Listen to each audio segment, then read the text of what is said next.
Okay, so today I am going to attempt to make a nice little palm stone out of this chunk of Velvet Obsidian.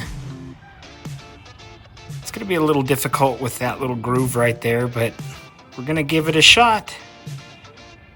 This is what it looks like in its rough state. I am going to be using my very dirty high-tech diamond 10-inch flat lap. I've got my 80 grit wheel already queued up, water ready to go. Let's give this a try.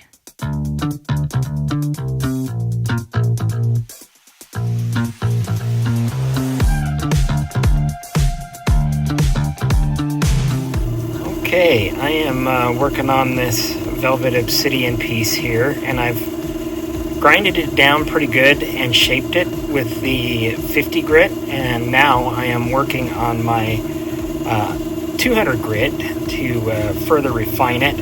Again, here's that flaw that's in the rock. That's going to be hard to get out, but I've dried it to see if I can find any scratches or anything like that, and it's coming out fairly good. I got to clean up the edges a little bit, but you could see right here on the back side is a pretty good scratch. I got to try to buff out and then polish, but I'm not too worried about the back. I'm really focused on the front part of this obsidian, so we'll just keep grinding here at my wheel and try to get this really shiny.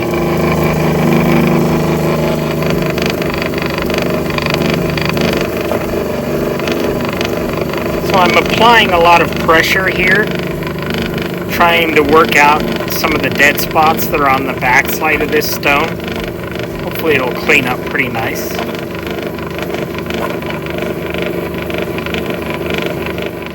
Okay, so I have removed most of the rough spots and everything off of this Velvet Obsidian, so now I'm going to be moving on to my polishing pads.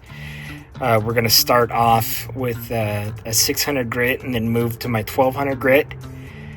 So I'll go ahead and get that going right now and then show you guys the result of that. But everything is looking pretty good.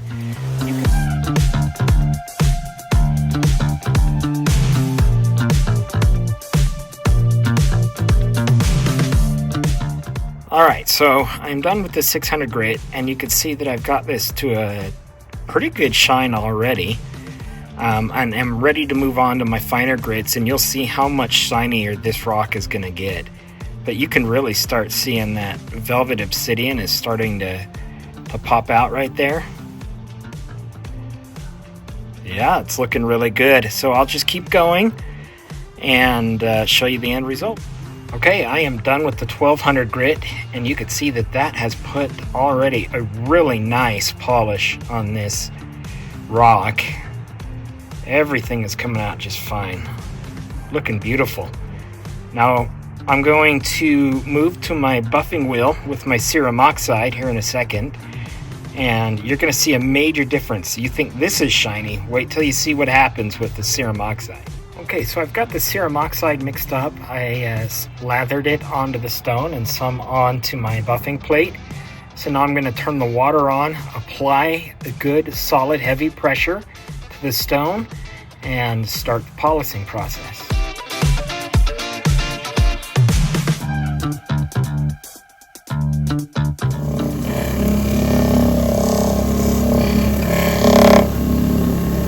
So I've been going at it for a little while, applying really good pressure and making sure that my water is constantly running.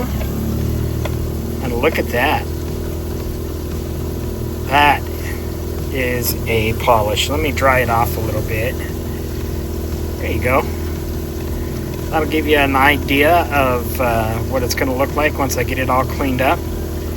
But that is the process of polishing some Velvet Obsidian on a flat lap, starting with your 50 grit to shape, then you move to your 200 grit, 600 grit, and 1200 grit, constantly moving the stone and making sure you're checking in between each stage that you've got all the scratches and everything worked out, and then the final is your buffing. All right, final result. This is with the buffing wheel and the serum oxide applying a lot of pressure and moving the stone around to get every last nook and cranny. The backside I didn't concentrate too much on, but it is polished. You can still see right here, it's still got that little rough spot. I didn't want to waste too much time trying to get that out.